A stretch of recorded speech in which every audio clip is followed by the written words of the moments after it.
Hello everyone, कैसे हैं आप लोग। देखिए, आज हम शुरू कर रहे हैं एक नया चैप्टर जिसका नाम है इंटरनल रिकंस्ट्रक्शन। ठीक है, इंटरनल रिकंस्ट्रक्शन। ये आपके सिलेबस का सबसे सिंपल चैप्टर होगा, सबसे सिंपल। ठीक है, और सबसे इंपॉर्टेंट, मोस्ट इंपॉर्टेंट लिख रहा हूं मैं। सर इंपॉर्टेंट क्यों होगा? क्योंकि ये चैप्टर, अगर हम बात करें इंटर की, तो इंटर ग्रुप 2 में ये चैप्टर 15 मार्क्स का आता है, जो कि अभी नवंबर 2019 में भी 15 मार्क्स का पूछा गया था। और अगर हम बात करें आईपीसीसी की, जो बच्चे आईपीसी के इसको देख रहे हों, क्योंकि ये कॉमन चैप्टर है, तो ये आईपीसी ग्रुप 1 में भी होता है और आईपीसी ग्रुप 2 में भी होता है। तो ये चाहे ग्रुप 1 में हो या ग्रुप 2 में, ये 16 मार्क्स का पूछा जाता है। और आईसीआई के रिकॉर्ड के हिसाब से हमेशा ऑल्टरनेट पूछा गया है। कभी 2 चैप्टर हैं आपके सिलेबस में, इंटरनल रिकंस्ट्रक्शन और अमलगमेशन। देख, बहुत लंबा दौर चला जब ऑल्टरनेट क्वेश्चन आते थे, या तो अमलगमेशन या इंटरनल रिकंस्ट्रक्शन। तो फिक्स था है ना। अभी बीच में कुछ ऐसा हुआ है कि कोई भी हम ऐसा सोचें कि कौन सा चैप्टर अभी आना चाहिए, तो बहुत श्योरिटी से हम कह नहीं सकते। पहले फिक्स था आईसीआई का कि अमलगमेशन एक अटेम्प्ट में आया तो नेक्स्ट अटेम्प्ट में इंटरनल आएगा, पक्का, बिल्कुल 100% श्योर होता था। तो ये तो हमने बातें की, देखें कि इसका इंपॉर्टेंस क्या है। अब हम बात करते हैं चैप्टर के बारे में। सर, ये इंटरनल रिकंस्ट्रक्शन में हमें क्या पढ़ना है, इसका क्या नाम है और किस तरह की चीज़ें आएंगी। और मैं फिर से एक बात बता दूं कि बहुत ही ज़्यादा सिंपल और बहुत ही इंपॉर्टेंट चैप्टर है, इसलिए आप इसको इसी एंगल से देखें। जब हम बात करते हैं रिकंस्ट्रक्शन वर्ड की, रिकंस्ट्रक्शन,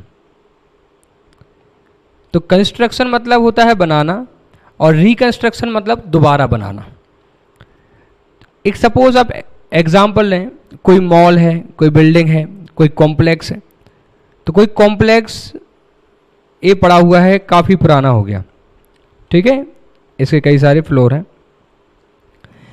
अब एक कभी कंस्ट्रक्ट हुआ था, लेकिन आज ये जर्जर हालत में है, तो हम इसको फिर से ठीक करना चाह रहे हैं। तो देखें, 2 तरीके हो सकते हैं। एक तो हम इसको तोड़ के और न्यू बना लें कि ये तो बिल्कुल काम का नहीं बचा, न्यू बना लें। या फिर हम क्या करें, इसके अंदर जो इंटीरियर है, इसका इंटीरियर पे काम करें, इसको अंदर से अच्छा कर लें। मतलब इसकी दीवारें मजबूत हैं, बस हमें अंदर से और सुधार की ज़रूरत है। अगर हम वो सुधार लें तो ये अच्छा काम करने लगेगा, बढ़िया। ये मॉल कॉम्प्लेक्स रेंटिंग पर्पज़ से, सेल करने के पर्पज़ से तैयार हो जाएगा। तो जब आप इसको तोड़ के और दूसरा मॉल बनाने की बात करोगे, ठीक है, तब हम इसको बोल रहे हैं कि आप इसको एक्सटर्नली रिकंस्ट्रक्ट कर रहे हैं। आप इसको पूरी तरीके से रिकंस्ट्रक्ट कर रहे हैं, इसको गिरा रहे हैं, दूसरा बना रहे हैं। और जब आप इसको केवल अंदर से सुधारने के का काम करेंगे कि भाई ये मॉल बना तो अच्छा था, अब थोड़ा अंदर से अच्छा कर लें ताकि हम इसको रेंट पे दे पाएँ, जो इसकी जर्जर हालत हो गई है, जो ये पुराना हो गया है, खाली पड़ा रहा, तो उसके लिए आप अंदर से जो काम कर रहे हैं उसको हम बोल रहे हैं इंटीरियर पे काम करना, इंटरनल रिकंस्ट्रक्शन। तो देखें, रिकंस्ट्रक्शन 2 तरीके के हो गए, एक इंटरनल रिकंस्ट्रक्शन और एक एक्सटर्नल रिकंस्ट्रक्शन। सर ये तो आपने बता दिया मॉल बिल्डिंग को लेके। कंपनी के केस में क्या मीनिंग होगा इसका?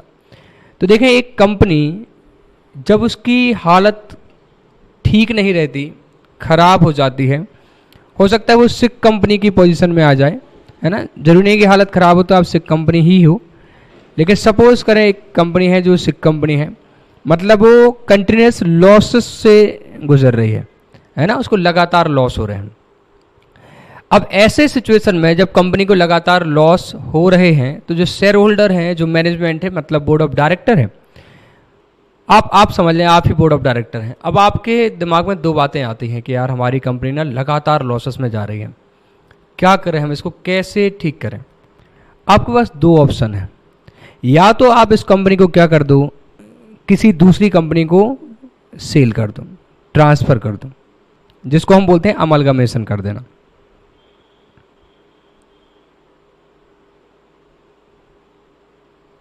तो आपकी कंपनी की स्थिति खराब है, आप एक काम ये कर सकते हैं कि आप ये कंपनी किसी और को ही बेच दें। दूसरा ये हो सकता है कि आप बोले नहीं यार मैं बेचूंगा नहीं, मैंने इतनी मेहनत से कंपनी बनाई है और कंपनी की थोड़ी सी हालत ख़राब है, हम इस पर काम करके भी कंपनी को सही कर सकते हैं। तो आप इसके अंदर रह के कंपनी जो है वो रख कर उसको आप सेल नहीं करना चाहते, आप उसको मजबूत बनाने के लिए इंटरनली काम करना चाहते हैं। तो जब आप इसको इंटरनली काम करना चाहते हैं तो उसको हम बोलते हैं इंटरनल रिकंस्ट्रक्शन, और जब आप उसको बेचने का डिसीजन लेते हैं तो हम उसको बोलते हैं एक्सटर्नल रिकंस्ट्रक्शन। तो रिकंस्ट्रक्शन मतलब दोबारा से कंपनी पे काम करना है, इंटरनल रिकंस्ट्रक्शन मतलब हमें अपनी कंपनी जो है वो रखनी है, बस उनको अंदर से क्या करना है, मजबूत करना है। जैसे अभी सपोज करें कि हम जैसे BSNL बहुत बढ़िया एग्जांपल है। जियो के आने के बाद BSNL की पोजीशन काफ़ी डाउन गई थी, क्या कारण है उसकी बहुत ही अलग कहानी है।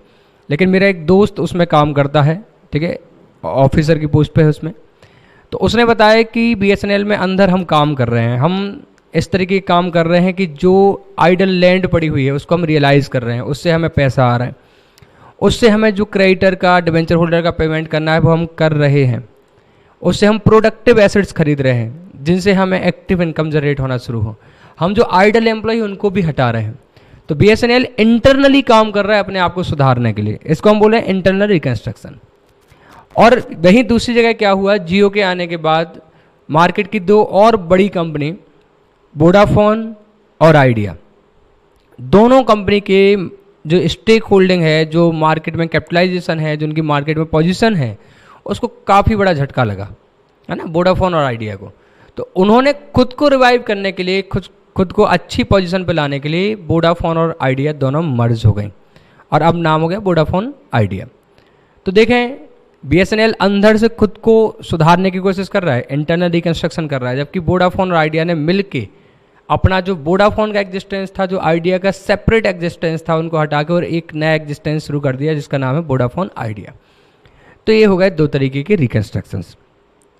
अब जो हमारा डिस्कशन है वो किस बारे में है एक्सक्लूसिवली, वो है इंटरनल रिकंस्ट्रक्शन के बारे में।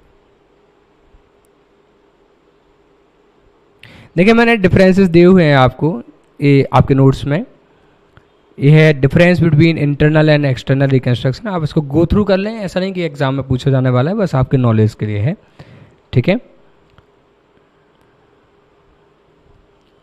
इंटरनल रिकंस्ट्रक्शन, अब इस पे हम थोड़ा डिटेल में बात करते हैं।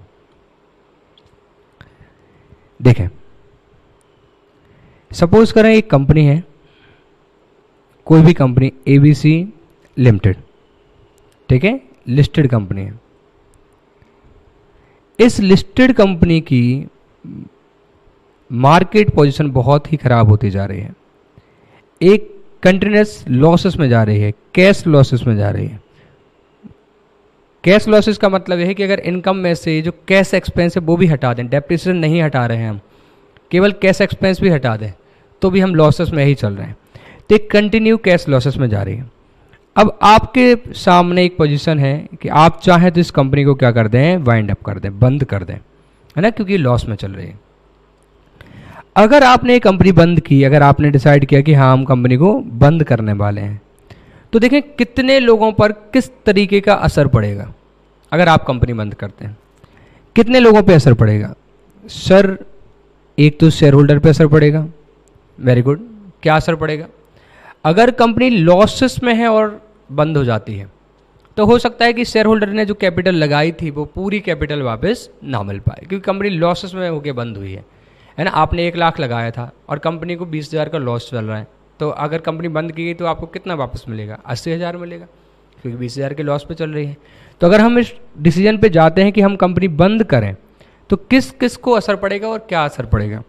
तो शेयर होल्डर को असर पड़ेगा, उनकी जो कैपिटल है वो क्या हो सकती है, डूब सकती है। सर और किसी को असर पड़ेगा? हाँ, डिबेंचर होल्डर को असर पड़ेगा। सर डिबेंचर होल्डर को क्या असर पड़ेगा?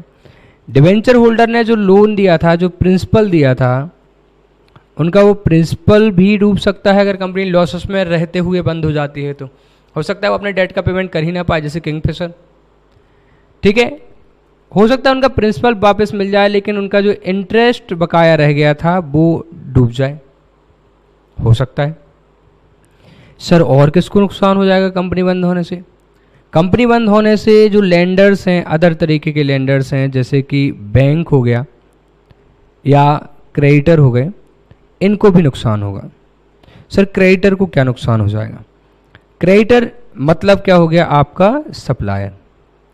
अगर कंपनी बंद हो जाती है तो सप्लायर को एक डायरेक्ट जो लॉस हो सकता है वो ये हो सकता है कि शायद उसको आपसे कुछ पेमेंट लेना हो और अब वो पेमेंट आपसे नहीं ले पाएगा, ये डायरेक्ट लॉस हो सकता है। दूसरा उसका लॉस हो सकता है कि उसका इतना बड़ा कस्टमर, आप भले लॉस में चल रहे थे लेकिन आप उससे तो सामान खरीद ही रहे थे ना, तो आपको बेचने पर वो तो प्रॉफिट कमा रहा था, आप भले लॉसेस में थे। तो अगर कंपनी बंद हो गई तो उसका जो एक बहुत बड़ा कस्टमर था वो कस्टमर हमेशा के लिए क्या हो जाएगा? खत्म हो जाएगा। तो जो सप्लायर है, जिसे हम क्रेडिटर बोल रहे हैं कि भी हमने उसके पैसे नहीं चुकाए होंगे, वो क्रेडिटर बन जाता है। उसको इस कंपनी के बंद होने से उनका एक पोटेंशियल कस्टमर जो है, उनका सप्लायर का एक कस्टमर आप ख़त्म हो जाएंगे हमेशा के लिए। तो आपसे जो ट्रांजैक्शन पे वो अर्निंग करते थे वो नहीं कर पाएंगे। ऐसे ही सर और किसी को भी नुकसान होगा क्या? हाँ, और किसी को भी नुकसान होगा। जैसे किसको नुकसान होगा? एम्प्लॉय को।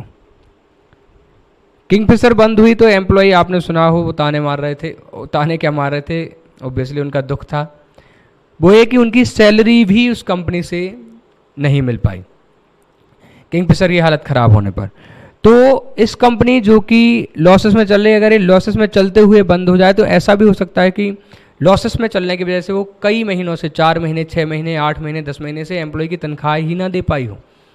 अब अगर ऐसे सिचुएशन में बंद हो जाती है तो एम्प्लॉय को 2 लॉस होंगे। एक डायरेक्ट क्या होगा? उनका जो आउटस्टैंडिंग सैलरी है वो लॉस हो जाएगा। दूसरा जो बड़ा नुकसान है, हो सकता है उनकी सैलरी पेड हो, वो उनका एम्प्लॉयमेंट का लॉस हो जाएगा। और अगर हम बात करें गवर्नमेंट के एंगल से, तो गवर्नमेंट को मल्टीपल तरीके के लॉसेस हो जाएंगे एक कंपनी के बंद होने से। सर गवर्नमेंट को क्या लेना देना है? देखें, एक तो अनएम्प्लॉयमेंट आ जाएगा कंपनी के बंद होने से, जो कि अगेन गवर्नमेंट का इशू है। दूसरा, जो कंपनी बंद हो रही अगर वो रनिंग होती तो उस पर जो डायरेक्ट टैक्स मिला करता था वो मिल जाता। सर आप कैसी बात कर रहे हैं, कंपनी लॉस में चल रही है? मैं बोल रहा हूँ कि अगर वो चलती रहती तो कभी शायद प्रॉफिट में आ जाए और फिर उस पर डायरेक्ट टैक्स मिलना शुरू हो जाए, इनकम टैक्स जिसको हम बोल रहे हैं, ठीक है। और अगर वो लॉसेस में भी चले लेकिन वो खरीदने और बेचने का काम करती रहे तो जीएसटी तो गवर्नमेंट को तब भी मिलना था। सर लॉस में भी जीएसटी? हाँ, आप 10 रुपये का सामान खरीद के भले ही 8 में बेचें, हमें तो 8 रुपये पर जो आप बेच रहे हैं उस पर हमें जीएसटी चाहिए, सरकार को जीएसटी चाहिए। तो एक कंपनी के बंद होने से गवर्नमेंट को भी लॉसेस हो जाते हैं। और गवर्नमेंट को कैसे लॉसेस हो जाते हैं इस बारे में हमने बात की कि गवर्नमेंट को जो अनएम्प्लॉयमेंट होगा वो भी गवर्नमेंट को ही अल्टीमेटली टैकल करना है। उसको इनकम टैक्स जो मिल सकता था, कभी कंपनी रिवाइव करती, प्रॉफिट कमाती, वो लॉस हो जाएगा। उनको जीएसटी जो उनके ट्रांजैक्शंस पे मिला करता था, ठीक है, वो भी गवर्नमेंट को लॉस हो जाएगा। तो देखें, शेयर होल्डर को भी लॉस है, डिबेंचर होल्डर को भी लॉस है, ठीक है। लेंडर्स जिन्होंने लोन दिया था, बैंक या क्रेडिटर को लॉस है, एम्प्लॉय को उनका एम्प्लॉयमेंट चला जाएगा, गवर्नमेंट को भी लॉस है। तो बताएं क्या करें? क्या कोई कंपनी लॉसेस में है, बंद होने की कगार पे है, तो ये बेहतर है कि हम उसको बंद कर दें या फिर ये बेहतर है कि हम थोड़ी और कोशिश करके उसको रिवाइव कर लें? आप ही डिसाइड करें। तो सर जितना नुकसान हमें दिखाई दे रहा है इससे अच्छा तो हम थोड़ी सी कोशिश करें और कंपनी को रिवाइव कर लें तो बेहतर रहेगा। एम्प्लॉयमेंट नहीं जाएगा, सप्लायर का जो कस्टमर था वो नहीं जाएगा, बैंक ने जो लोन दिया था वो नहीं डूबेगा, डिबेंचर होल्डर ने जो लोन दिया था, एक लोन ही है डिबेंचर का भी, वो भी नहीं डूबेगा। सर इस तरीके से हमें काफ़ी फ़ायदा हो जाएगा, है ना। शेयर होल्डर की जो कैपिटल लग गई है वो भी शायद ना डूबे, है ना, अगर कंपनी रिवाइव कर जाती है। बस तो इसी सोच के साथ हम क्या करते हैं, जब कंपनी ऐसी पोजीशन पे पहुंच जाती है जहां वो बंद होने वाली है, हम उनको एक मौका देना चाहते हैं और उसको हम बोलते हैं इंटरनल रिकंस्ट्रक्शन।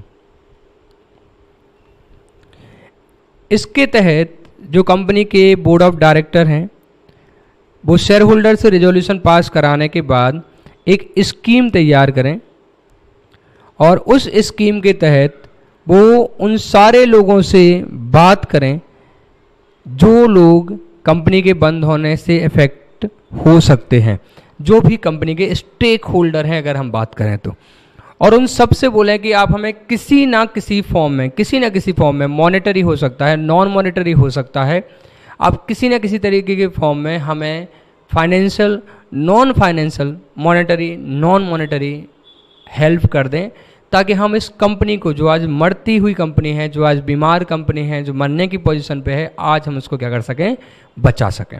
और चूंकि बचेगी तो सबको ही फायदा होगा। आप बोले नहीं सर मैं क्यों आपको हेल्प करूं, कंपनी बंद होती है तो हो जाएगा। अगर कंपनी बंद होगी तो आप समझें कि आपको भी नुकसान हो जाएगा। तो अगर आप थोड़ा भी हेल्प करें तो कंपनी बच सकती है। हमने कहा कैसे बच सकती है, हमें थोड़ा आइडिया बताओ। तो हमने बोला देखें कि हर एक व्यक्ति अपने अपने स्तर पे थोड़ी थोड़ी सी हेल्प कर सकता है। जैसे सप्लायर से हम बोल रहे हैं कि आप ऐसा करें कि 2 महीने हमें और माल सप्लाई करते रहें और हमसे अभी पैसे ना लें, क्योंकि हमारे पास वर्किंग कैपिटल नहीं है। अगर हम जितना पैसा थोड़ा सा है वो आपको देते जाएंगे तो फिर हम इस पोजीशन पे होंगे कि हम काम ही आगे नहीं कर पाएंगे, और जब भी वर्किंग कैपिटल की प्रॉब्लम आएगी, ट्रांजेक्शन्स नहीं हो पाएंगे, तो ऑब्वियसली कंपनी डूब ही जाएगी। तो हम अपने सप्लायर को समझा रहे हैं कि यार इतना हेल्प कर दो कि हमें 5 महीने 6 महीने उधार माल दे दो, हमसे अभी पैसे मत लेना, हम आपका पैसा बाद में चुका देंगे, आपने इतना भरोसा किया है थोड़ा और कर लो।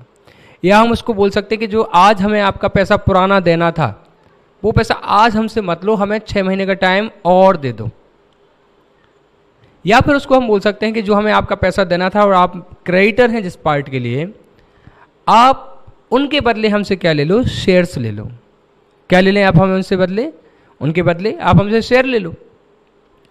इससे ये हो जाएगा कि जो हमारी लायबिलिटी है वो कैपिटल में कन्वर्ट हो जाएगी और हमें आज ही पेमेंट करने की ज़रूरत नहीं पड़ेगी। आपको ये फ़ायदा होगा कि जब भी हम मेहनत करके कंपनी को रिवाइव कर लेंगे तो आप कंपनी के मालिक बन जाएंगे। इतना सुनहरा मौका मालिक बनने का आपको शायद बार बार ना मिले। यही हम डिवेंचर होल्डर से बोल रहे हैं कि आपका जो हमें, अगर कोई इंस्टॉलमेंट में हम डिवेंचर का रिडेम्पशन कर रहे थे तो आपकी जो इंस्टॉलमेंट ड्यू हो गई है, जो हमें आज ही चुकानी है, वो अभी मत लो हमसे, थोड़ा हमें टाइम दे दो। या फिर आपके जो डिवेंचर है उनके बदले हमसे क्या ले लो, शेयर ले लो। या आपके 10 लाख रुपए हमें डिवेंचर के चुकाने हैं, आप 8 लाख रुपए ले लो, 2 लाख रुपए हमारे माफ़ कर दो, ठीक है। हमें बस थोड़ा सा आप इस तरीके से क्या कर दो, हेल्प कर दो, ताकि हम रिवाइव हो सके। ये बात कौन कर रहा है, डायरेक्टर कर रहा है सारे स्टेक होल्डर से। तो शेयर होल्डर से भी बोल सकता है कि यार थोड़ा पैसा और लाओ, हम तुम्हें नए शेयर देंगे, थोड़ा और पैसा लाओ क्योंकि वर्किंग कैपिटल की कमी पड़ रही है। बैंक से बोल सकता है कि आपका लोन माफ़ कर दो या उसके बदले शेयर्स ले लो। डिवेंचर होल्डर को बोल सकता है कि आपका पैसा माफ़ कर दो या ब्याज माफ़ कर दो या हमें थोड़ा टाइम और अलाउ कर दूँ। तो इस तरीके की सारी स्कीम सारे लोगों से बात करने के बाद हमें कहाँ रखनी होगी, कोर्ट में। तो जो हमारा बोर्ड ऑफ डायरेक्टर है वो एक स्कीम बनाएगा, स्कीम ऑफ इंटरनल रिकंस्ट्रक्शन, ठीक है। और स्कीम बना के वो कहाँ रख देगा, कोर्ट के सामने रख देगा। कोर्ट सारे लोगों से बात करेगा कि क्या आप जो स्कीम में लिखा है आप उस बात के लिए एग्री हैं। क्रेडिटर को बुलाएगा कि आप एग्री हैं, आप 6 महीने तक सामान दे देंगे बिना पैसे लिए हैं। उसने बोला हाँ सर हम दे देंगे, ठीक है, क्योंकि हमारा बहुत बड़ा हित जुड़ा है, कंपनी बंद हो जाएगी तो हम वैसे भी किसको सप्लाई करेंगे। उन्होंने बैंक से पूछा, डिवेंचर होल्डर से पूछा, शेयर होल्डर से पूछा, और सब कुछ ठीक होने पर क्या होगा, स्कीम को क्या कर दिया जाएगा, अप्रूव कर दिया जाएगा, ठीक है। और फिर उस स्कीम के तहत हमें क्या करना है, काम करना है। ओके, तो सिंपल सी बात यह है कि इंटरनल रिकंस्ट्रक्शन क्या है, कंपनी बंद हो रही है, या तो उसको बंद हो जाने दो, बेच दो किसी और को, एक्सटर्नल रिकंस्ट्रक्शन हो गया, या फिर उसको एक मौका दो और अंदर से सुधारो। मौका कौन से लोग दें, वो सारे लोग जो फाइनेंशियली नॉन फाइनेंशियली जुड़े हुए हैं, स्टेक होल्डर्स हैं कंपनी के, वो अपने अपने स्तर पे सहायता कर सकते हैं। सर कैसे कैसे सहायता कर सकते हैं, बिल्कुल, तो हम अब बात करते हैं कि किस तरीके की सहायता होगी। सर अकाउंट में हमें उसके बारे में क्या पढ़ना होगा, इस बारे में बात करते हैं, ठीक है। तो मैं बहुत छोटे छोटे एग्जाम्पल लेके आज का पूरा लेक्चर अराउंड 1 आवर केवल आपको छोटे छोटे एग्जाम्पल कराऊंगा, और उन एग्जाम्पल को करने के बाद आप समझें कि आपको जो भी आपके बुक के क्वेश्चन हैं, आपको किसी भी क्वेश्चन में प्रॉब्लम नहीं आएगी। तो हम इतना अच्छे एग्जाम्पल, इतने ज़्यादा एग्जाम्पल कवर करेंगे, बहुत छोटे छोटे, है ना, 1-1, 2-2 मिनट के, इतने एग्जाम्पल कवर कर लेंगे, इतने ट्रांजेक्शन कवर कर लेंगे कि आपको फिर अदरवाइज मेहनत करने की ज़रूरत उतनी ना पड़े। तो मैं यहाँ बात कर रहा हूँ अकाउंटिंग फॉर इंटरनल रिकंस्ट्रक्शन। कुछ बातें और आप जो समझें और ध्यान रखें इंटरनल रिकंस्ट्रक्शन के संबंध में, कि इंटरनल रिकंस्ट्रक्शन की स्कीम तभी आपके यहाँ चलाई जा रही है जब आप लॉसेस में हैं। तो जब ये स्कीम आप पूरी तरीके से अप्लाई कर लो, और जब इस स्कीम के अप्लाई करने के बाद जो लोन माफ़ हुआ है या जो लोन इक्विटी में कन्वर्ट हुआ है, इस सब कुछ करने के बाद, कैपिटल रिड्यूस हुई है, उन सब के बाद आप एक नई बैलेंस शीट बनाओगे। बिल्कुल सर, बनाएंगे ही वो तो। उस बैलेंस शीट में कुछ भी फिक्टिशियस दिखाई नहीं देना चाहिए। उसमें एसेट्स उनकी सही वैल्यू पे दिखाई देना चाहिए, मतलब हमें सारे एसेट को रीवैल्यू करना है ताकि हमें बिल्कुल ट्रू पिक्चर जो हमारी है, जो हमारी ट्रू फाइनेंशियल पोजीशन है, वो साफ साफ दिखाई दे। तो आपको सारे एसेट्स क्या करने हैं, जो भी एसेट्स हैं आपको उनको क्या करना है, रीवैल्यू करना है। ठीक है, जो भी आपकी लायबिलिटीज़ हैं वो भी आपको क्या करना है, रीवैल्यू करना है। हो सकता है कोई लायबिलिटी दिखाई दे रही हो, अब हमें उसका पेमेंट ही ना करना, उसको हटा दो। हो सकता है कोई लायबिलिटी क्रिएट हुई थी लेकिन हम रिकॉर्ड करना भूल गए, उसको रिकॉर्ड कर लो। हो सकता है कोई लायबिलिटी ज़्यादा अमाउंट पे दिख रही हो, उसको कम कर लो। ठीक है, ऐसे ही एसेट हो सकता है कि अनरिकॉर्डेड एसेट हो, उसको रिकॉर्ड करो। हो सकता है आपकी बिल्डिंग ज़्यादा वैल्यू पे दिख रही है, उसको सही वैल्यू पे ले आओ। हो सकता है लैंड बहुत ही अंडर वैल्यू कर रखी है, उसको सही वैल्यू पे करो। और जितने भी फिक्टिशियस एसेट हैं उन सबको क्या कर दो, राइट ऑफ कर दो। जैसे कि गुडविल दिखाई दे रही है, जैसे कि एक्यूमुलेटेड लॉसेस दिखाई दे रहे हैं आपको, या डेफर्ड रेवेन्यू एक्सपेंडिचर दिखाई दे रहा है। हर एक पॉइंट के बारे में हम डिटेल में बात करेंगे, है ना। उसके ट्रांजेक्शन्स जो मैं बता रहा हूँ कि सारी चीज़ों के ट्रांजेक्शन कराऊंगा, बस एक ओवरव्यू दे रहा हूँ कि इंटरनल रिकंस्ट्रक्शन की स्कीम के बाद इतना तो आपको ध्यान रखना है कि कोई भी एसेट गलत वैल्यू पे दिखाई ना दे, है ना। वो सही तरीके से आप रीवैल्यू करो, लायबिलिटीज़ को सही तरीके से रीवैल्यू करो। जो रिकॉर्ड नहीं जो रिकॉर्ड करना भूल गए हैं उनको भी रिकॉर्ड करो। जो भी फिक्टिशियस दिखाई दे रहा है उन सबको भी हटा दो आप। ठीक है, तो देखें किस तरीके से ट्रांजेक्शन्स होते हैं इस स्कीम में। मैं छोटे छोटे ट्रांजेक्शन लिखते जा रहा हूँ और साथ में आप भी लिखते जाना, और उनका आंसर आप वीडियो को भले पॉज कर लें और मैं ट्रांजेक्शन लिखूं तो आप उसका आंसर खुद बनाने की कोशिश करें कि इसकी एंट्री क्या होनी चाहिए इस ट्रांजेक्शन की। फिर मैं उसका आंसर लिखूंगा, फिर मैं अगला एग्जांपल लिखूंगा, आप उसका वीडियो पॉज करके और आप उसका आंसर लिखने की कोशिश करें कि क्या होगा, है ना। 2-3 तो मैं बताऊंगा ताकि आपको रिदम आ जाए। तो ये हम बात करें अकाउंटिंग फॉर इंटरनल रिकंस्ट्रक्शन। जैसे पहला transaction,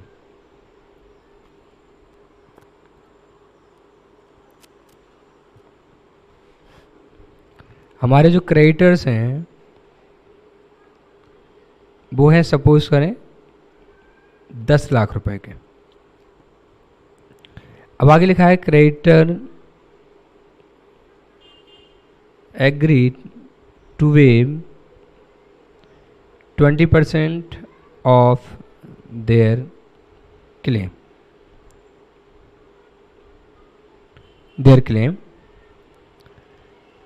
and to accept equity shares of ₹10 each for balance claim amount। ये मैं करा देता हूँ, फिर अगली बार से 2-3 एग्जाम्पल के बाद आप क्या करेंगे, ऐसा एग्जाम्पल लिखने के बाद आप पॉज करेंगे वीडियो को, आप देखेंगे इसका क्या एंट्री होनी चाहिए, तो इसकी आपके साथ में प्रैक्टिस होती चली जाएगी, है ना। जैसे ही आप एग्जाम्पल कर लेंगे, ट्रांजेक्शन कर लेंगे, आप माने कि आपसे अधिकतर क्वेश्चन बन ही जाने। तो देखें 10,000 का क्रेडिटर था हमारा, और क्रेडिटर एग्री हो गया है to waive 20% of their claim, कि ठीक है हमारा 20% माफ़ कर रहे हैं हम, लेकिन जो बचा हुआ हमारा क्लेम है उसके लिए हमें शेयर दे दो, जो 10 रुपये वाले शेयर हैं आपके वो हमें दे दो। हमने कहा ठीक है हम दे देते हैं आपको। तो देखें क्या एंट्री आ गई, क्रेडिटर 10 लाख का था वो ख़त्म हो जाएगा, उसमें से 20% 2 लाख वो माफ़ कर देगा, बचे हुए 8 लाख के लिए हम उसको नए शेयर इशू करेंगे। क्रेडिटर ख़त्म होगा 10 लाख का, तो बताएं डेबिट होगा या क्रेडिट होगा। क्रेडिटर्स लाइबिलिटी होती है, लाइबिलिटी क्रेडिट रहता है तो डेबिट हो जाएगा। ओके, तो ये एंट्री आ गई क्रेडिटर्स अकाउंट डेबिट कितने रुपए से, 10 लाख रुपए से टू कैपिटल रिडक्शन अकाउंट। देखें, इंटरनल रिकंस्ट्रक्शन स्कीम में जो भी प्रॉफिट हो, गेन हो या जो भी लॉस हो, उस सारे प्रॉफिट, गेन या फिर लॉस को हम एक अकाउंट में एक्यूमुलेट करते जाते हैं जिसका नाम है कैपिटल रिडक्शन अकाउंट। एंड में सर इसका क्या होता है मैं थोड़ी देर बाद बताऊंगा, क्योंकि एक साथ बहुत हौच पौच होगा। ठीक है, तो जो भी प्रॉफिट है मतलब गेन है, जो भी लॉसेस हैं वो सब आप कैपिटल रिडक्शन अकाउंट में डालते जाएं। तो क्रेडिटर अकाउंट डेबिट 10 लाख से टू कैपिटल रिडक्शन कितना माफ़ किया उसने, सर उसने 2 लाख माफ़ किया, 20%। ठीक है, और बचे हुए के लिए हमने उसको शेयर दिए। ठीक है, तो to equity share capital account. ठीक है, और 8 लाख रुपए के हमने उसको शेयर दे दिए। और नरेशन आ गया बीइंग क्रेडिटर्स सेटल्ड। नरेशन लिखना जरूरी है, लेकिन क्या लिखा हुआ है बहुत ज़रूरी नहीं है। ठीक है, अगर नरेशन नहीं होगा तो मार्क्स कटेंगे, लेकिन आप नरेशन में पूरी कहानी या पूरा question first stanza of the poem copy करें, ये बिल्कुल भी ज़रूरी नहीं है। आप बहुत बहुत नॉर्मल सा छोटा सा नरेशन लिख सकते हैं ना, कि बीइंग क्रेडिटर्स सेटल्ड या being liability towards creditors settled, जो भी आप चाहें, बस उसका मीनिंग थोड़ा सा कन्वे हो। ठीक है, ऐसे देखते हैं दूसरा example.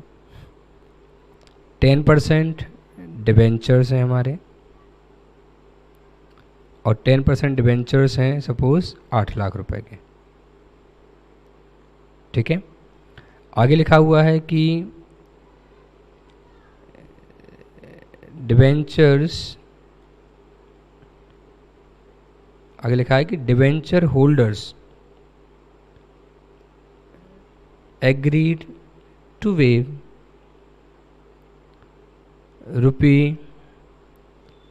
₹2 lakh of their claim। Debenture holder 2 lakh माफ कर रहे हैं, and to receive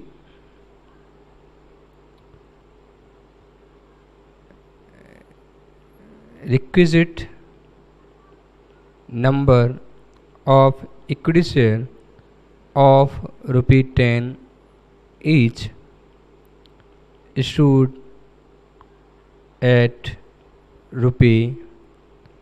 ₹12 each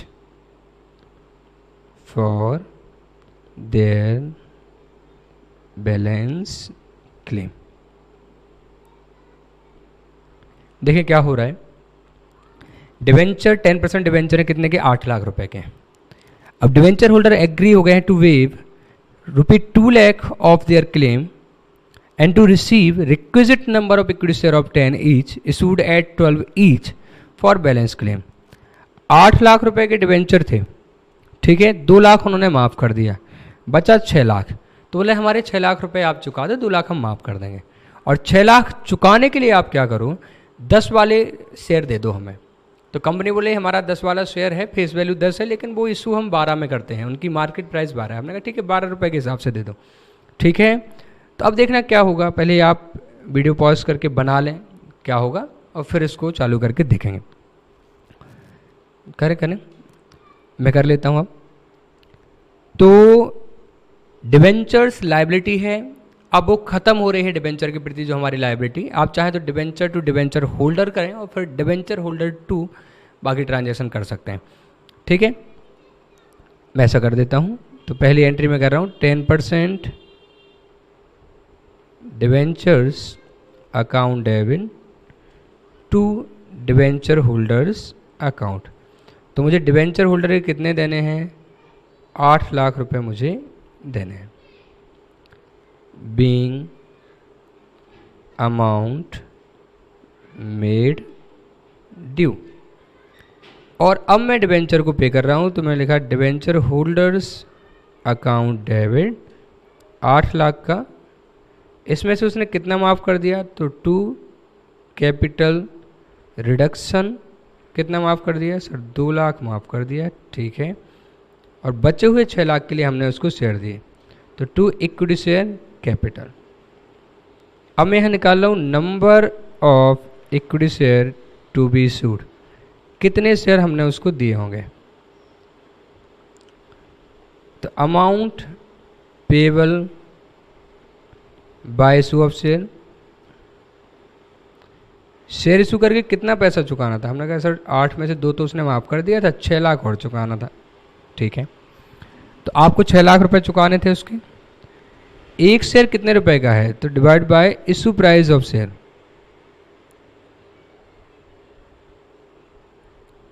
sir 12 रुपए का एक शेयर।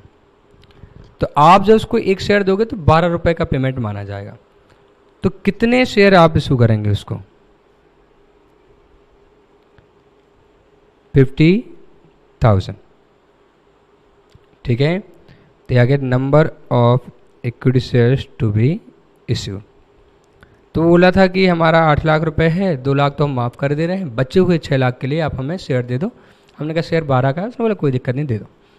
तो अब हम उसको क्या कर रहे हैं, 50,000 शेयर दे रहे हैं। तो 50,000 शेयर, एक शेयर 10 रुपये का नॉमिनल वैल्यू, तो 5 लाख रुपए की नॉमिनल वैल्यू के हम उसको शेयर दे रहे हैं, और 2 सिक्योरिटी प्रीमियम। तो 50,000 शेयर और एक शेयर पे 2 रुपये का प्रीमियम, 1 लाख रुपए का प्रीमियम, ठीक है। समझ आया आपको। तो इस तरीके के छोटे छोटे ट्रांजैक्शन होंगे जो आते जाएंगे सामने, और हम उनको डिस्कस करते जाएंगे। अगला ट्रांजैक्शन में लिखता हूँ, आप बताना मुझे कैसे होगा।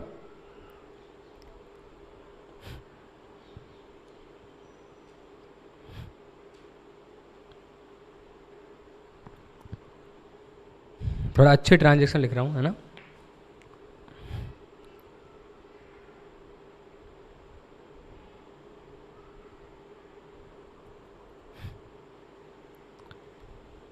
%8 डिवेंचर्स हैं 5 लाख के। Debenture holders agreed to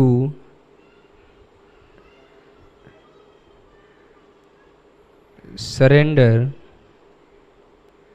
their old 8% debentures for new 10% debentures with a condition that their earning should remain same as before। Debenture holder बोल रहे हैं कि डिबेंचर होल्डर पहले देख लेते हैं, 8% डिबेंचर है 5 लाख रुपए के। Debenture holder agree to surrender their old 8% debenture, बोले हम पुराना 8% डिबेंचर दे देंगे फॉर न्यू 10% डिबेंचर्स, और वो 10% वाला डिबेंचर आपसे लेंगे with the condition that their earning should remain same as before. तो हम उनको बोल रहे हैं कि यार आप कुछ माफ़ कर दो। तो उन्होंने एक अलग तरीके की पजल हमारे सामने रखी। उन्होंने बोला ठीक है तुम ऐसा करो, 10% वाले डिबेंचर हमें नए दे दो, 8% वाले ले लो, इतने रुपए के डिबेंचर दे दो कि जो अर्निंग हमारी पहले आ रही थी वो अर्निंग हमारी अभी आती जाए। हमने कहा क्या मतलब, आप बताएं, पहले करके देखें आपसे बन रहा है क्या। देखें हम फेस टू फेस में नहीं हैं अभी, तो ऐसा हो सकता है कि मैं बोलते जाऊं, आप सुनते जाएं और आप अपना माइंड यूज़ ना करें, जो कि सबसे गलत है। तो आप इतना करें कि आप इस वीडियो को पॉज करें, आप अपना सॉल्व करें, फिर आप प्ले करें और देखें कि आपका आंसर मैच हो रहा है या नहीं। मैं वेट नहीं कर सकता, मैं रुक नहीं सकता, वीडियो लेंदी हो जाएगा। लेकिन मैं ये चाहता हूँ कि मैं रुकूँ और आप क्वेश्चन को सॉल्व करें। तो आप प्लीज़ जो मैं कह रहा हूँ वो करें, आप वीडियो को हर बार ही ऐसा करें, मैं बार बार शायद ना बोलूँ, ठीक है, आप अपने हिसाब से करेंगे। तो देखो मैं आगे बढ़ाता हूँ। तो इसका जो सॉल्यूशन हो रहा है, तो existing earning to debenture holder, debenture holder की एग्जिस्टिंग अर्निंग क्या है, तो 5 लाख रुपए के डिवेंचर है उनके पास और 8% की रेट है, तो उनका ब्याज आता है जो कि है ना इंटरेस्ट ही है, वो कितना आता है 40,000 रुपये का ब्याज आता है।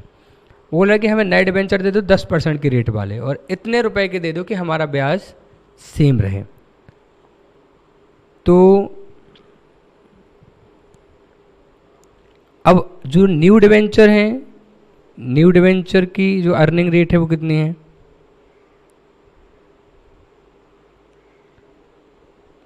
जो इंटरेस्ट की रेट है वो कितनी है 10%। तो हमें ये चाहिए कि जो ब्याज पहले आ रहा था अभी भी 40,000 का ब्याज मिले, तो हम कितने रुपए के डिवेंचर दे दें कि उसका 10% 40,000 का ब्याज उनको मिलता जाए, है ना। तो डिवेंचर अमाउंट कितना हो जाएगा, 40,000 का ब्याज, वो देखो आपको साफ साफ दिख रहा है कि 4 लाख रुपए के डिवेंचर दे दो सर तो 40,000 का ब्याज आता रहेगा, है ना। लेकिन मुझे तो कैलकुलेट करके बताना पड़ेगा ना, आप तो कहानियाँ सुना सकते, मैं नहीं सुना सकता, मुझे लिख के बताना पड़ेगा आपको। तो ये कितने रुपए का हो गया, 4 लाख रुपए का हो गया। तो यहाँ क्या हुआ, डिवेंचर होल्डर को हम बोला है कि यार थोड़ा सा पैसा माफ़ कर दो, किस तरह के इंसान हो, तुम्हें शर्म आनी चाहिए, पाप पड़ेगा तुम्हें। तो वो इमोशनल हो गया कि यार कैसी बातें कर रहे हो आप। तो मैंने कहा देखो 5 लाख रुपए थोड़ा सा माफ़ कर दो। उसने कहा यार हम प्रिंसिपल तो माफ़ कर देंगे यार, लेकिन ब्याज का नुकसान ना हम बेयर नहीं करना चाह रहे। तो हमने कहा ठीक है, ब्याज तुम्हें जितना मिल रहा था उतना ही मिलता रहेगा, प्रिंसिपल कम कर दो। उसने कहा ऐसा कैसे, तो हमने कहा जो तुम्हारा 8% की रेट थी ना, हम रेट ऑफ इंटरेस्ट बढ़ा देंगे। तो तुम्हें पहले 5 लाख का 8% मिल रहा था 40, तुम्हें अब भी हम 40,000 का ब्याज देंगे, क्योंकि अब हम 10% देंगे। तो कितने रुपए के डिवेंचर हम उसको दे सकते हैं, 4 लाख के डिवेंचर हम दे सकते हैं, जिसका 10% उसको 40,000 का ब्याज मिलता रहेगा। तो उसका प्रिंसिपल तो कम हो जाएगा, लेकिन ब्याज की अर्निंग उसकी नहीं रुकेगी। तो उसने बोला ठीक है ऐसा आप कर दो। अब बताएं इसकी एंट्री क्या होगी। अब जो उसके पुराने डिवेंचर थे 8% वाले, वो कैंसिल हो जाएंगे, ख़त्म हो जाएंगे, और नए डिवेंचर उसको इशू किए जाएंगे कितने, 10% वाले। तो एंट्री आ जाएगी 8% डिवेंचर्स अकाउंट डेबिट, ठीक है, कितने रुपए की, 5 लाख के, टू 10% डिवेंचर्स अकाउंट 4 लाख, और कितना फ़ायदा हो गया, कितना प्रिंसिपल माफ़ हो गया, 1 लाख रुपए उसने हमारे लिए माफ़ कर दिया कंपनी के लिए। तो 1 लाख का कंपनी को फ़ायदा, जो कि सारे प्रॉफिट और गेन कैपिटल रिडक्शन अकाउंट में जाएंगे। ऐसा क्यों मैंने बोला है, मैं आगे बताऊंगा आपको। तो टू कैपिटल रिडक्शन अकाउंट कितना, 1 लाख रुपए। ठीक है, समझ आया आपको। देखें कितने पॉइंट हो गए, 3 पॉइंट हो गए। तो इस तरीके से हमने क्रेडिटर से भी कुछ पैसा कम कराया, हमने कुछ डिवेंचर होल्डर से भी कम किया। हम फिर एसेट्स का रिवैल्यूएशन भी करेंगे, है ना, लायबिलिटीज़ का रिवैल्यूएशन करेंगे। तो सपोज करें कि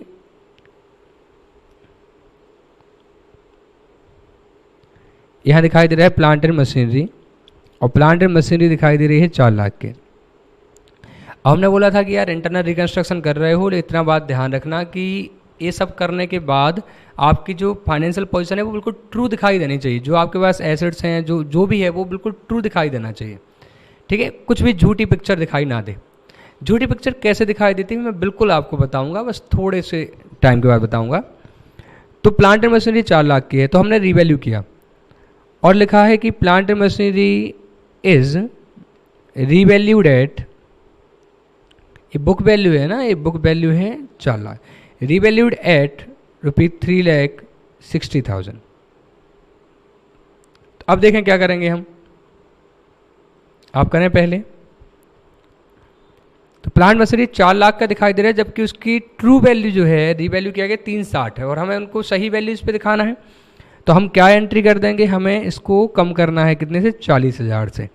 तो प्लांट एंड मशीनरी को कम करना है तो आ जाएगा to plant and machinery. Asset कम होता है तो क्रेडिट हो जाएगा, है ना, 40,000। अब बताएं फ़ायदा हो रहा है नुकसान, हमारे एसेट की वैल्यू कम हो रही है, हमारा नुकसान हो रहा है, नुकसान है तो कैपिटल रिडक्शन में चला जाएगा। और लॉस के केस में ये नॉमिनल अकाउंट है तो लॉस के केस में क्या हो जाएगा, डेबिट हो जाएगा, capital reduction account.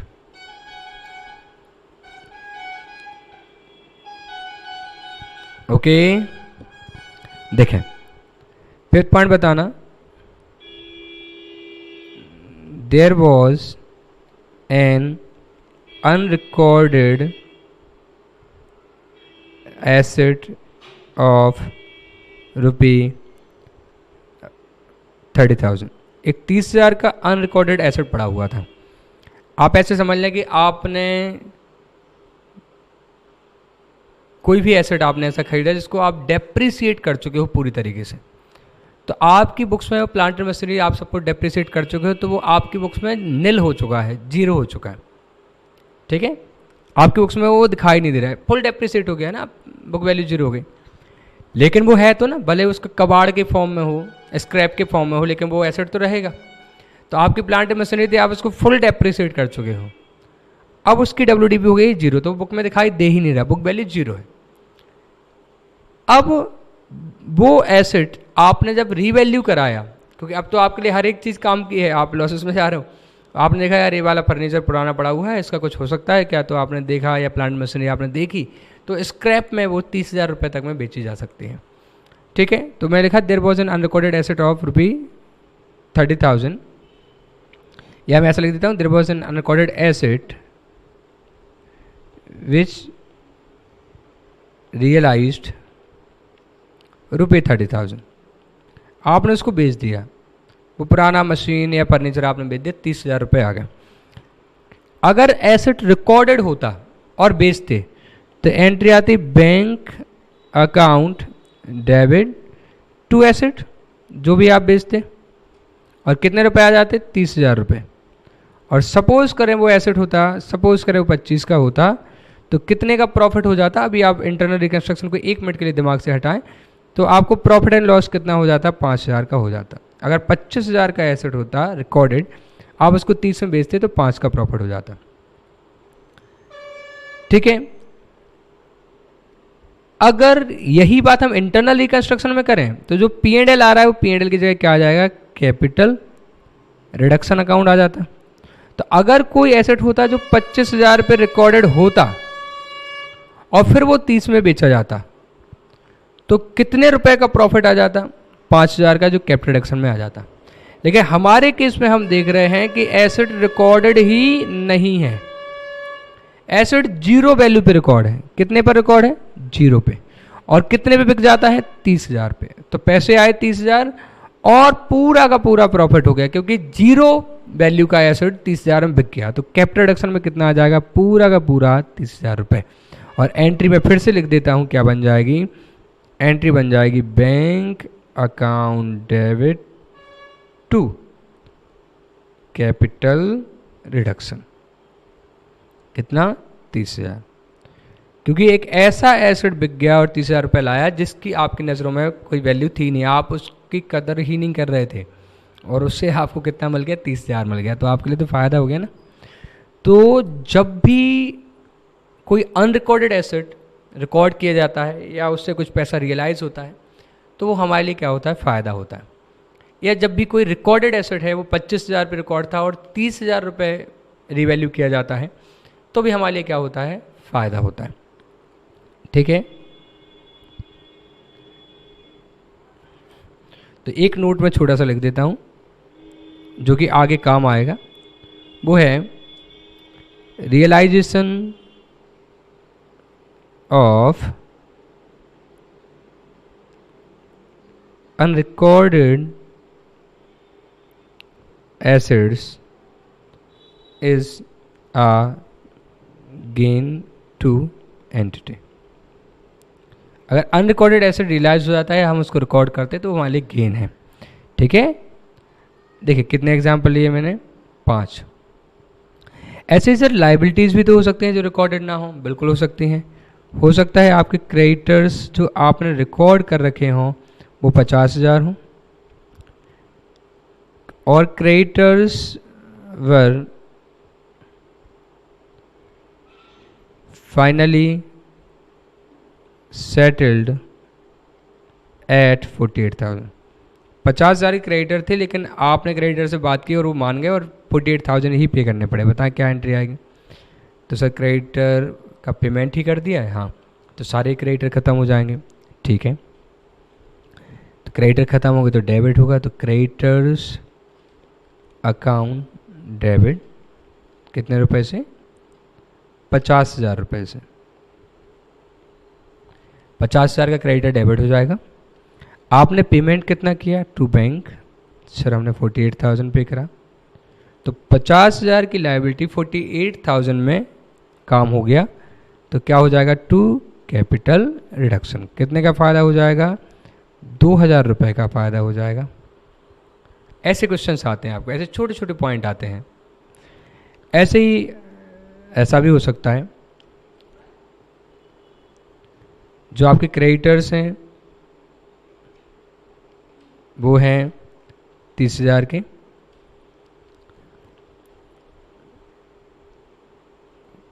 Creditors were finally revalued at rupee 38,000 as there was an unrecorded creditor for rupee 8,000। देखो ऐसा भी हो सकता है कि आपके क्रेडिटर 30,000 के थे, लेकिन जब इंटरनल रिकंस्ट्रक्शन की स्कीम चल रही थी, क्रेडिटर्स को पता चला तो वो भी आपके पास आए देखने कि उनका नाम लिखा भी है आपके रजिस्टर में नहीं। जब रजिस्टर चेक किया गया तो एक क्रेडिटर का नाम ही नहीं पाया गया। आपने कहा नहीं, हमें आपके तो कोई पैसे नहीं देने। बोला नहीं कैसी बात करें, हमने आपको माल बेचा था। हमने कहा बताओ कहाँ है? तो वो जाके अपना वो बिल इनवॉइस लेके आ गया कि देखो ये हमने बेचा था, ये तुम्हारे नाम का बिल है और देखो उधार दिख रहा है। तुमने अपने यहाँ चेक किया तो एक डला हुआ पेपर आपको मिल गया उसने, आपने कभी हवाई जहाज़ वगैरह बनाई होगी तो आपने देखा कि हाँ इसी का नाम लिखा हुआ है। तो अल्टीमेटली जो 30,000 आपने रिकॉर्ड की थी, अब वो 38,000 रुपये आपको पे करने पड़ सकते हैं। 8,000 अनरिकॉर्डेड थे, तो अब क्या होगा? अनरिकॉर्डेड हैं तो आप उसको रिकॉर्ड करोगे। 30 तो पहले से रिकॉर्ड है, 8 और रिकॉर्ड करोगे। तो आप सोच रहे थे 30,000 रुपये चुकाने हैं, 8 और चुकाने पड़ रहे हैं।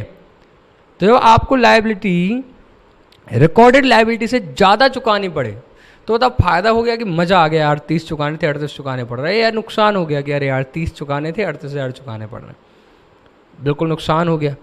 तो ये हमने अभी चुकाए नहीं हैं, चुकाने पड़ेंगे बाद में, तो हमें क्रेडिटर को बढ़ाना है। तो हमारा आंसर में क्या होगा? हम क्रेडिटर को बढ़ाएंगे टू क्रेडिटर्स अकाउंट, कितने से? 8,000 से।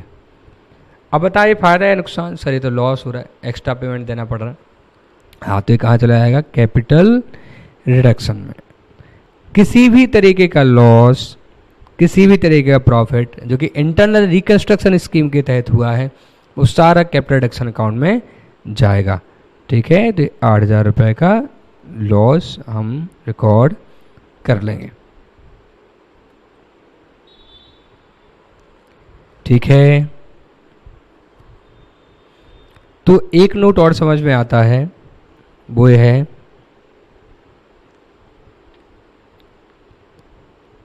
कि रिकॉग्निशन या फिर सेटलमेंट ऑफ अनरिकॉर्डेड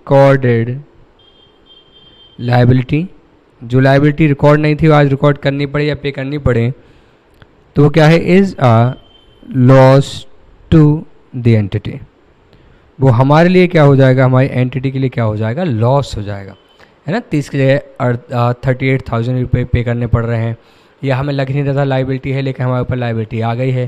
तो ऐसी कोई भी लायबिलिटी जो पहले से रिकॉर्ड नहीं थी या जिस वैल्यू पे रिकॉर्ड थी, अगर आप उसको उससे ज़्यादा पे करते हैं तो हमारे लिए क्या हो जाएगा? लॉस हो जाएगा। आपको उसको लॉस रिकॉग्नाइज करना होगा। ये बातें बहुत ज़रूरी हैं, इसलिए मैं इसके नोट बनाते जा रहा हूँ। तो देखना, एक एग्जाम्पल इसकी तर्ज पे मैं कराता हूँ आपको।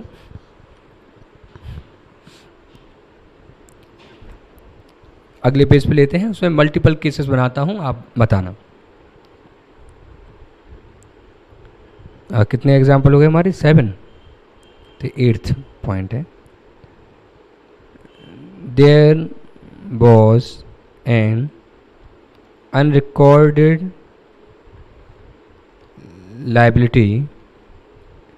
ऐसे मान लो कोई कंटिजेंट लाइबिलिटी, कंटिजेंट लाइबिलिटी भी क्या होती है? अनरिकॉर्डेड ही होती है। So there was an unrecorded और contingent liability of ₹20,000 pass journal entry in following cases. In cases में आपको एंट्री पास करने हैं। पहला केस ये है, liability settled at ₹20,000 in cash. Liability cash में चुकाई गई है, ठीक है। क्या आंसर होगा आपका? एक 20,000 की लायबिलिटी थी, कभी रिकॉर्ड नहीं थी, कंटिजेंट लायबिलिटी थी, आज आपको चुकाना पड़ा और कैश में 20,000 गए हैं, क्या एंट्री करोगे? तो पहले तो सर कैश जा रहा है तो टू कैश तो कर ही लो, जितना समझ में आ रहा है वो तो हम कर ही लेते हैं। टू कैश अकाउंट कितना? 20,000। अब बताएं, अगर कोई लायबिलिटी पहले से रिकॉर्ड होती तो आप लिख देते उस लायबिलिटी का नाम कि लायबिलिटी टू कैश, कि लायबिलिटी हमने चुकाई है, लेकिन कोई लायबिलिटी पहले से है ही नहीं, तो अनरिकॉर्डेड लायबिलिटी चुका रहे हैं आप, है ना। मान लो आपके थ्रू कोई एक्सीडेंट हो जाता है, ठीक है, अभी तक आपने रिकॉर्ड नहीं किया था, वो लायबिलिटी आपने रिकॉग्नाइज नहीं की थी, लेकिन अब आपको उसमें 20,000 रुपये देने पड़ रहे हैं। तो बताएं, क्या कोई इनफ्लो आए हैं? क्या कोई कैश आई है? हम बैंक से लोन लेते हैं तो पहले पैसा आता है और साथ में लायबिलिटी आती है, लेकिन यहाँ तो अनरिकॉर्डेड लायबिलिटी, एक लायबिलिटी बस आ रही है, उसके करस्पॉन्डिंग कोई एसेट आपके पास नहीं आ रहा है। मतलब बस आपने एक्सीडेंट कर दिया, 20,000 रुपये देने पड़ रहे हैं। बताओ क्या बेनिफिट मिला आपको, क्या एसेट मिला आपको? कुछ एसेट या बेनिफिट नहीं मिला आपको, बस तो यही तो लॉस है। अब लॉस है तो कहाँ चला जाएगा? वो चला जाएगा कैपिटल रिडक्शन अकाउंट में। तो ये एंट्री आ जाएगी कैपिटल रिडक्शन अकाउंट। तो जब भी आप अनरिकॉर्डेड लायबिलिटी को सेटल करने जाएंगे या रिकॉर्डेड लायबिलिटी को उससे ऊपर सेटल करेंगे, आपको लॉस हो जाएगा, ठीक है। अब इसमें 3 सिचुएशन बना रहा हूं मैं, दूसरी है, इस लायबिलिटी को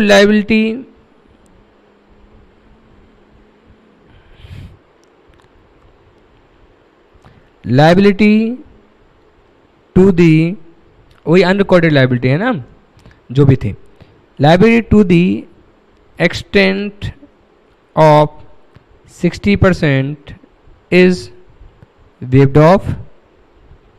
जो व्यक्ति है उसने हमारा दुख देखा, आंखों में आंसू आ गए हमारे कि हमें तो पता ही नहीं था, हमें आपके भी देने हैं। उन्होंने बोला नहीं नहीं आपको हमारे देने हैं, लेकिन ठीक है आपको झटका बहुत ज़्यादा ना लगे, इसलिए 60% पैसा हम माफ़ कर दे रहे हैं, बचा हुआ दे दो। So liability to the extent of 60% is waived off and balance to be paid by issue of share, equity share of ₹10 each at par. अब बताएं क्या होगा? एक अनरिकॉर्डेड लायबिलिटी थी हमारे पास शुरू से, ठीक है, अनरिकॉर्डेड लायबिलिटी है, कितने की? 20,000 की, रिकॉर्डेड नहीं है। अब जो व्यक्ति है जिसका हमें ये 20,000 देना है, अनरिकॉर्डेड था लेकिन देना है, बोला है कि ठीक है हम माफ़ कर देते हैं, 60% तो हम माफ़ ही कर देते हैं, केवल आप 40% दे दो। अब बताएं, अनरिकॉर्डेड लायबिलिटी उसने माफ़ कर दी। मैं तीसरा जो केस बनाऊंगा उस केस में होगा कि 100% of unrecorded liability waived of, 100% ही माफ़ कर दे। क्या अनरिकॉर्डेड लायबिलिटी जब 100% माफ़ हो जाएगी, 20,000 रुपये हमें देने नहीं पड़ेंगे, तो क्या 20,000 का हमें प्रॉफिट हो जाएगा? बहुत ध्यान से सोच के बताएं आप कि एक अनरिकॉर्डेड लायबिलिटी थी 20,000 की, जो है अभी पता चली। हमने कहा आप कौन? तो बोला हम आपके क्रेडिटर हैं। हमने कहा कौन से क्रेडिटर? नाम तो कहीं लिखा नहीं है आपका। बोले नहीं हम बिन बुलाए क्रेडिटर हैं, एक बार हमसे आप सामान ले गए थे, आप रिकॉर्ड करना भूल गए हैं, ये है देखो इनवॉइस, देख लो अच्छे से। हमने उसको बहुत गौर से आंखें फाड़ के देखा और हम समझ गए कि हाँ भाई नीचे हमारे साइन है ना, प्राप्तकर्ता में। ओके, तो अब हमें उनके पैसे देने हैं। तो देखें, जब हमें पहली बार पता चला कि हमें आपके देने हैं, तब हमें डर लगा कि यार 20,000 रुपये जाएंगे तो हमारे लिए लॉस हो जाएगा। और जो कि पहले केस में हमने रिकॉर्ड भी किया कि अगर हमें 20,000 देने पड़े तो वो हमारे लिए लॉस हो जाएगा। अगर आप 20,000 माफ कर दें तो बताएं प्रॉफिट हो जाएगा क्या? अगर मैं लायबिलिटी को दिखाता पहले से बैलेंस शीट में 20 और ना देना पड़ती मुझे, अगर मेरे पास लायबिलिटी दिख रही होती और ना देनी पड़ती, लायबिलिटी दिख रही होती, देखिए लायबिलिटी अकाउंट 20,000 और ना देना पड़ता, तो लायबिलिटी खत्म हो रही है और चुकानी नहीं पड़ रही है, प्रॉफिट हो गया। तो वो आता टू कैपिटल रिडक्शन, है ना। मेरी लिस्ट में आपका नाम है लेकिन आप बोले नहीं नहीं मुझे नहीं चाहिए, तो मुझे एकदम खुशी हो गई कि यार 20,000 रुपये बच गए, अपने लिस्ट में नाम था, देने थे लेकिन नहीं ले रहा है। तो अगर लायबिलिटी बच जाती, रिकॉर्ड होती और ना देनी पड़ती तो हमें प्रॉफिट होता। लेकिन यहाँ लायबिलिटी रिकॉर्ड ही नहीं है और देनी भी नहीं पड़ रही है। हाँ, तो हमने कभी सोचा ही नहीं था हमें आपका देना है, तो नहीं देना पड़ रहा है तो क्या प्रॉब्लम वाली बात है? हमने कभी सोचा ही नहीं था हमें आपका देना है, तो आप ही पहली बार आए हो जो बता रहे हो कि हमें आपका देना है, और फिर आप ही कह रहे हो चलो माफ़ है। तो ऐसा हुआ कि आप कहीं से आ रहे थे, आपको मुझसे पैसे लेने थे, आप वहीं के वहीं वापस लौट भी गए। मुझे पता ही नहीं चला ये कौन था, क्या सोच के आ रहा था, क्यों ये लौट गया है। मेरे बुक्स में तो आपका नाम दिखाई दे ही नहीं रहा। तो अगर आपकी प्रति हम लायबिलिटी नहीं दिखा रहे हैं और आप माफ़ कर दोगे तो कोई फ़र्क नहीं पड़ता। तो अगर अनरिकॉर्डेड लायबिलिटी वेव ऑफ हो जाती है तो उसकी नो एंट्री, उसकी कोई एंट्री नहीं होगी, ठीक है। और अगर अनरिकॉर्डेड चुकानी पड़ जाए तो फिर वो हमारे लिए क्या है, लॉस है। अब बताओ अगर 20,000 में से 60% वो माफ़ कर दे, तो माफ़ तो आप पूरा भी कर दो तो भी एंट्री नहीं होगी, क्योंकि हमने कभी लायबिलिटी को लायबिलिटी माना ही नहीं था। तो माफ़ कर दोगे तो कोई नहीं, अगर चुकानी पड़े तो जरूर नुकसान है, क्योंकि हमने लायबिलिटी कभी माना नहीं था और अब हमें चुकाना पड़ रहा है। तो 60% माफ़ हो रहा है उसका कुछ नहीं होगा, लेकिन जो 40% चुकाना पड़ रहा है वो हमारे लिए लॉस है। तो कितना 40% चुकाना पड़ रहा है, ठीक है, 20,000 का 40% कितना हुआ, 8,000। कैसे, शेयर इशू करके। तो हमें शेयर इशू करने पड़े टू इक्विटी शेयर कैपिटल, कितने रुपए के, 8,000 के, है ना। 20,000 का 40%, और ये लॉस हो गया हमारे लिए क्योंकि हमने लायबिलिटी कभी दिखाई नहीं थी और हमें चुकानी पड़ गई शेयर इशू करके। तो कैपिटल रिडक्शन अकाउंट क्या हो जाएगा, डेबिट हो जाएगा, कितने रुपए से, 8,000 से। तो अनरिकॉर्डेड लायबिलिटी केस में अगर चुकाना पड़े तो लॉस है, अगर माफ़ हो जाए तो वो प्रॉफिट नहीं है, है ना। माफ़ हो जाए तो प्रॉफिट नहीं है, चुकाना पड़े तो ज़रूर हम क्या करेंगे, लॉस को रिकॉर्ड करेंगे। ओके,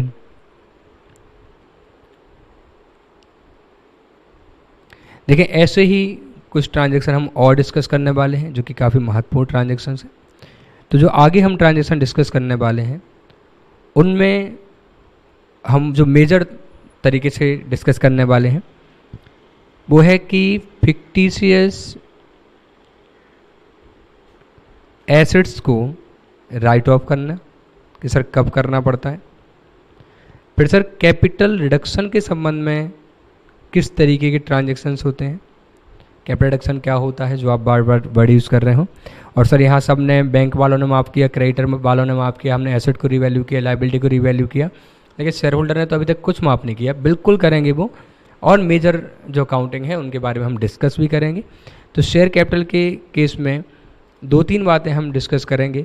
शेयर होल्डर अपना क्लेम रिड्यूस भी करते हैं और शेयर को स्प्लिट या कंसोलिडेट भी किया जाता है ना। बड़े शेयर के छोटे छोटे टुकड़े कर दिए जाते हैं या छोटे छोटे टुकड़े के शेयर को जोड़ा जाता है। ये सब क्या है बिल्कुल डिस्कस करेंगे। तो ये सारी बातें हम अपने नेक्स्ट लेक्चर में करने वाले हैं। कौन कौन से बता देता हूँ, स्प्लिट अप ऑफ शेयर्स,